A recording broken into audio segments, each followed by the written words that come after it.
Hi class, I'm creating a video tutorial to go over the Focus on Assessment assignment that is due in LSC 596. So I'm in the class Brightspace page and I went to the Assignments tab and it gives a list of the assignments in this class.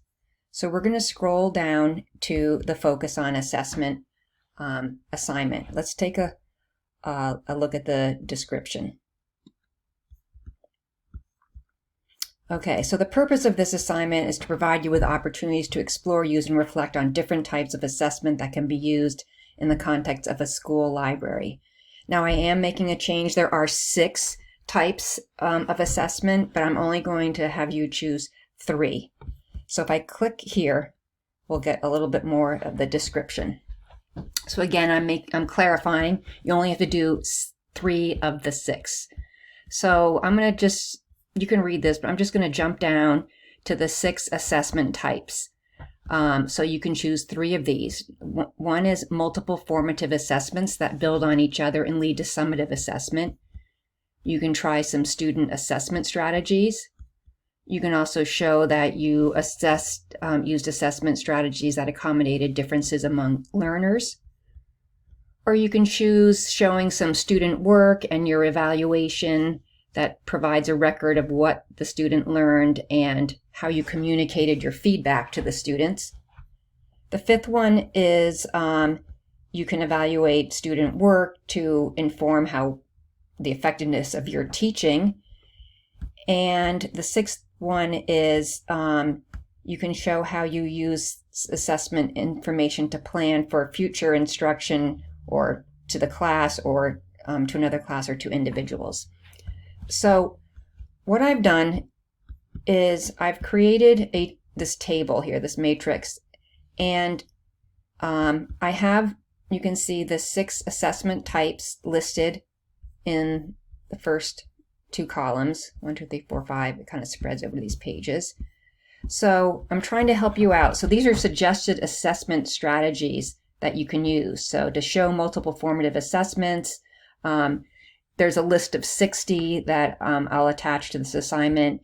And for summative assessments, you can use rubrics or reflections or a test or anything like that.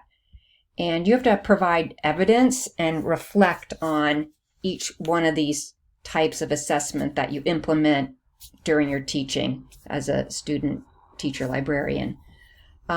So, your lesson plan can list the strategies. You can actually link to the assessment instruments if applicable.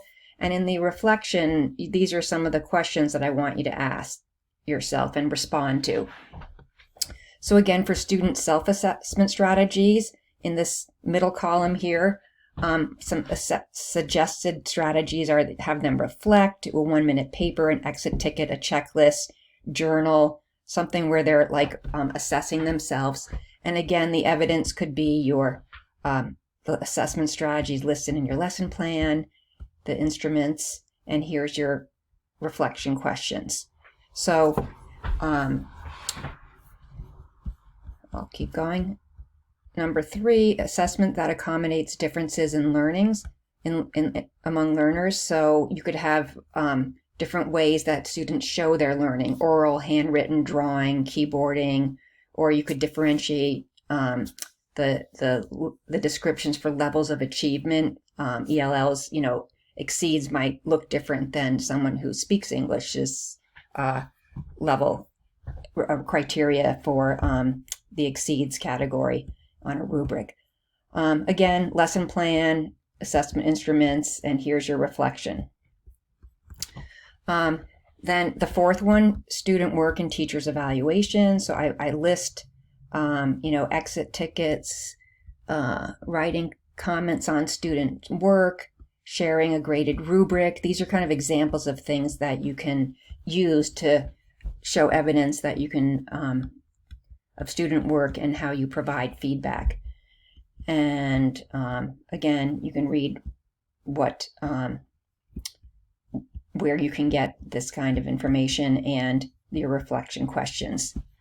The 5th one you're evaluating student work to inform the effectiveness of your teaching. One of the easiest ways is a pre and post test, and I've talked to all your clinical educators, and they know that assessment is a priority, and so they can help you set up a pre and post test. You can analyze and reflect student work if you want, or you can analyze your alignment of the assessment to the SLOs, like maybe they weren't quite lined up, and that could be your evidence where you kind of inform the effectiveness of your teaching. And again, in this column, these are types of things that you could submit to show evidence. And when you reflect on this experience, here are the question prompts. And now the last one is assessment information used to plan instruction for an individual or for another class. And this is actually kind of easy in library, especially at the elementary level. If you repeat the class, multiple times, you teach the same lesson. So if you teach it, you're going to get some feedback, whether kids got it or not. So you're going to reflect. So what would you do differently next time you taught it? And so you can talk about that. So those are the 6 types of assessment, and this matrix here gives you suggested assessment strategies and suggested evidence and the reflection prompt that's required to show you're competent in, as I said, you only need to pick 3 of the 6. So let's look at example of, so here's the template. And let me close this out. So here's the template, and this is what you're going to hand in. And so you're going to have a brief description of your lesson and the learning objectives. You're going to list the assessment strategies from a lesson plan, and you can screenshot or link to assessment instruments if applicable. And then you have your reflection here. And so you'll see that I've given you a prompt, what you have to do. And now we'll look at example, we're going to look at this example of student work. So this student had to do all 6. And so what they did was they actually did link to a lesson plan. This was, but you can just describe, you can have the learning objectives, and you can list your assessment strategies.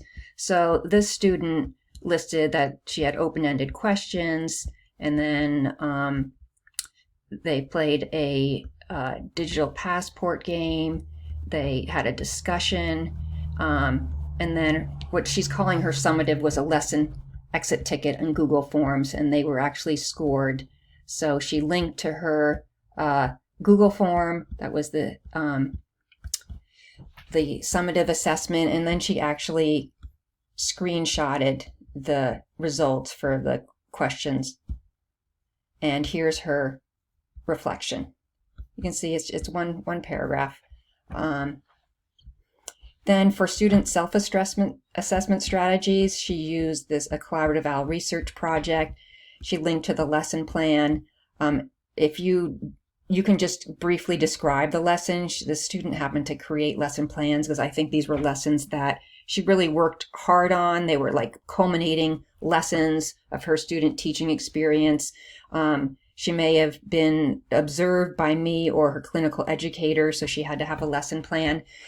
If you don't have a formal lesson plan for the lesson you're going to use as evidence, you can just tell me the learning objectives, the standards, and then the assessment strategies, and the topic and the grade level.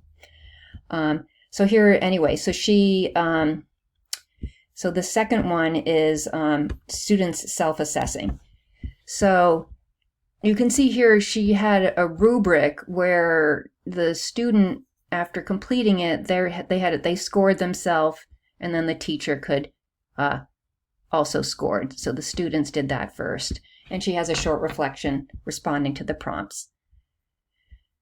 Assessment that accommodates differences among learners. Okay, so she's still using this collaborative OWL research project. Again, she's linking to the same lesson plan, the same learning objectives and standards. And what she's done here is she gave them a choice in how to complete the assignment, whether kids could handwrite it, type it, or use a talk-to-text app. And she has student work. She links to the student work in the talk-to-text app. She has handwriting, typed, and the student, highlighted like words that were confusing and circled. So she kind of, lower level kids could do this activity as well. And she had her short, her reflection addressing the prompts. So number 4, the student work and the teacher's evaluation provide a detailed record of what the student has learned, and the results are communicated to the students. So again, she's using the collaborative OWL research project, and she says her self-assessment strategies were the student self-assessment rubric and the teacher evaluated rubric, and then the final project there was research information on OWL and completed OWL sculpture. So let's just look at what she did here. So the student filled out this information, and when this assignment was completed, you can see over here, this is that same rubric we just saw in the last one, but she actually gave specific feedback. And that's perfect. Just show how you gave some feedback to a student. And then she has a one paragraph reflection. The 5th one, student work is evaluated and used to inform effectiveness of teaching. And she uses a different lesson, Finding My Media Balance. It was a lesson in digital citizenship. And she just briefly, she doesn't have the full lesson plan here, but she told me the learning objectives. And she did a pre and post test in this lesson. And she links to the spreadsheets that had the data, and she reflected on that. And she went from a 54% in the pre-test to a 70%, so she saw that she made an impact, and then talked about her challenges. Then the last type of assessment evidence is assessment used to plan, inform instruction for individual in the class. So she's using her Be a Super Digital Citizen lesson, and she's linking to the lesson plan, and she had an exit ticket, and she